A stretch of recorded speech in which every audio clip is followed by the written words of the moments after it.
1919, a year of drama. Big things are happening. The King of England and the Prince of Wales review the captured German fleet at Scapa Flow.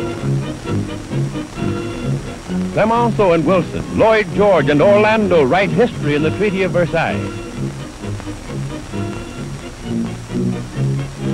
Rough Rider Theodore Roosevelt, that great advocate of Americanism, has gone to his last rest. In the world of sport, Babe Ruth, the home run king, is sold by the Red Sox to the Yankees for a fabulous sum. But 1919's big moment is about to take place. A heavyweight championship match between Jess Willard and the comparatively unknown Jack Dempsey. That's news, big and exciting news. And the man responsible for it is promoter Tex Rickard, the silent adventurer from Alaskan mining camps and South American pampas with his genius for ballyhoo and publicity. In Dempsey, he has a sensational young tiger with amazing speed and two murderous hands. In Willard, the biggest man to hold the title under Marquis of Queensberry rules, Jess has the muscles of a wrestler and the sheer power of a raging bull when his temper's aroused. He stands 6 feet 6 inches in height and weighs 240 pounds. His great arching chest measures 56 inches. Though half a foot taller and 50 pounds heavier than his rival, the tall pine of the Potawatomi is rated only a 5-4 favorite over the Manassas Mauler. The 70,000 spectators pack around the ring in the blistering sunshine. The championship belt of gold and silk is paraded for all to see, symbol of every heavyweight king from John L. to Willard himself. Gloves have been brought out now and fitted to their big-boned hands. The referee, Ollie Ficord, calls Willard and Dempsey from their corners for instruction. Now you can see what a difference there is in their size. Though a great athlete, the bronze challenger seems almost puny next to the giant he's about to fight. They listen quietly, almost without interest, to a story they know by heart. Sweat beading shoulders and foreheads. The crowd waits tensely. Who'll win? Willard with his fine jab and smashing uppercut, or Dempsey with his speed and the best left hook of all time? Round 1 coming up. The timekeeper jerks his bell cord. Somehow it jams, and Willard doesn't hear the faint sound over the excited yelling. He pauses, looks around, puzzled, doubtful. Say, what's going on around here anyhow? Where's the bell? There it is. So the big fight begins, and Big Jess moves easily into action. The mahogany-hued Dempsey circles, moving in and out with cat-footed quickness. The champion wants to keep Jack at long range with his poking left jab, but Dempsey won't let him do it.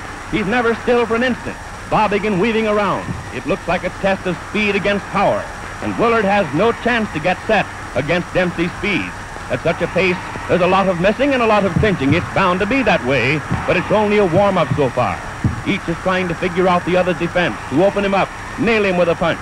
The challenger crowds keeps on crowding. The instant he's in the open, he moves back again. His left whips in tirelessly and often. The blows miss or graze Willard. Dempsey hasn't the range yet. Jess holds whenever he can, but that's Jack's meat.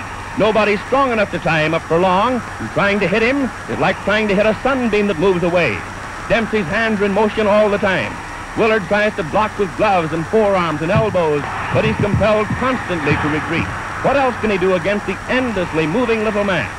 When you're going away, you can't do much damage yourself. A champion is supposed to make the fight, but try as he will, it's far beyond Big Jess. But he hasn't been hurt yet. For all the charging, for all the blows, the tall pine has suffered no injury. He's clever, knows how to handle himself, and in spite of his great size, he moves around quickly and gracefully. No, the little man won't get him.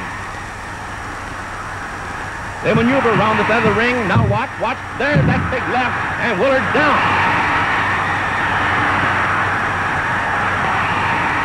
Up, sure he's up. Dempsey heard him along the rope, beating away with both hands. There's that left again, and Willard's on the floor for the second time. The champion's dazed, groggy, but he's game. He's up again. The fist drumming on him. And down he goes. Falls along the floor like a wounded animal, crouching with his back half turned as he arrives. The mauler overwhelms him with a hysterical burst of fury that sends him to the floor for the 4th time. Dempsey stands over the stricken man, his fist cracked. The instant Willard's knees are off the floor, Jack at him again. Jess is wide open. He has absolutely no defense. and he hits the deck again.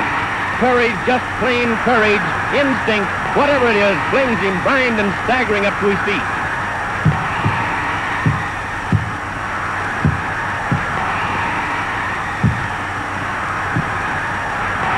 Willard reels around the ring, powerless, with Dempsey pumping right and left into him. Clear across the opposite corner, and there he's taking it again. How can the man stand it? And there he falls, his gloved hand feeling for the rope, trying to hold himself up. Then, painfully, he drags his racked body to a half-erect position. But a right smashes into his side. Other rights crash to the head, and Willard collapses into a sitting position, dazed and helpless, after the most murderous beating a man ever took in the ring. And there's the bell. But no one hears it. Dempsey turns away. He seems doubtful, puzzled. Kearns and others rush jubilantly into the rope square. It's all over. The quickest heavyweight knockout on record. Jack hurries out of the ring to avoid the crowd. But the timekeeper and referee Ollie Picord are yelling that it's not over. The bell had sounded before Big Jess was counted out. Where is the challenger anyway? Willard's chief second, Walter Monahan, and the other handlers have leaped into the ring to bring their man too. The champion seems helpless, but technically the fight is still on. Round 2 and the bell sounds again. Amazingly enough, Willard rises for the second round. Beaten as no man ever has been, he advances into Dempsey's raging fist. He jabs as though any jab could keep that tiger away from him. With all his wearied, broken body, Jess does his best to keep going. Why? It's no use, he hasn't a chance, but there's the tradition of all champions behind him. He has to fight even when he has nothing left to fight with. Jess may not have been a great champion, but no braver man ever laced on a pair of gloves. If he quit under punishment, no one would blame him. It's courage, nothing but magnificent courage that's holding him on his feet. No matter what he does, he can't get away from that tiger who's stalking him. His arms and legs are heavy with exhaustion. Salt sweat burns the gashes Dempsey's fists have opened. When Jack bores in and hits him, drives him around the ring, he can't muster enough strength for a dangerous punch in return. Seconds and minutes are ticking by faster and faster. There isn't much time left in the round. If he's to get his KO before the bell rings, he'll have to do it in a hurry. But Willard's only thought is to protect himself, and weak and tired as he is, it's no cinch to get him set for the finishing punch, even when he's driven helplessly back against the rope. He wobbles about and clinches, does his best to save himself from his relentless foe. There are only a few seconds remaining now. No chance for a finishing blow. It's too late. Mahler spins the champion around out there in the center of the ring. And there's the bell, and referee Picord sends his men to the corner. Round 3, and at the start of the third, there's no easing up in Dempsey's attack. His left hook still thunders. In the clinches, Willard is no longer strong enough to make even a pretense of blocking the uppercuts that shake and hurt him. Still, the clinches are the only sanctuary left him. Out in mid-ring, he's helpless. He's lost all coordination between brain and hand. His efforts are pitiful. He was big and good-looking and smiling when he came into the ring. Now he's a lurching, tottering wreck of a man. Dempsey beats at him, in the body, shifting his attack for a moment from that pitiful face. A new champion's being born here, born in the torrid heat among the yells of 70,000 spectators, born in blood and effort and pain. It's bad for Willard, taking the hammer blows of the ring's greatest puncher, but it's no picnic for the man who's winning either. His lungs strain, his heart beats in his throat, his arms are like lead, but still he carries on that deadly attack. He pours leather at the giant who should have gone down long ago, who would have gone down, but for the heart of a lion and the endurance of a buffalo. Even the spectators are beginning to flinch at the sight. This is no fight, it's a slaughter, a massacre. Big Jess has no more chance than a babe in arms. Look at the heavyweight champion of the world. His face is pounded almost to a pulp. His tired, dazed eyes peer through a mask of blood. It's dripped down over his body, stained his trunk, spotted his legs.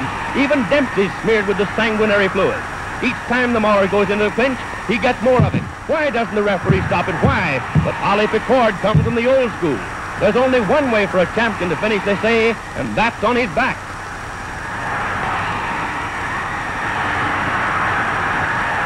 But the bloody, half-blinded Willard won't go down. Not even when the tiring Dempsey's blows stagger and hurt him more and more. And again the seconds are running out. The round's nearly over.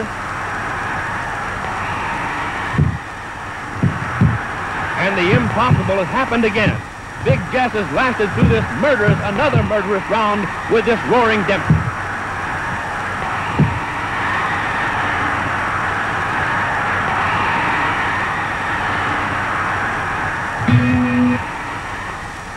now coming up to round 4, but Willard can't come out for the 4th round. His nose and cheekbone are fractured, ribs broken, half a dozen teeth knocked out, and he's hardly strength enough to rise and shake hands with his conqueror. In this most unusual of fights, an idol has been born. Dempsey the Mauler. Unusual, every second of it. The bell failed to sound clearly at the start. The champion was knocked down 7 times in the 1st round. The challenger left the ring and had to be called back. Willard lost his title while sitting in his corner. Every minute is crammed with drama, as the ring is now with yelling, excited men. Dempsey's in everyone's minds and hearts. Dempsey the killer, Dempsey the champion. They'll see him in action for 8 flaming years to come.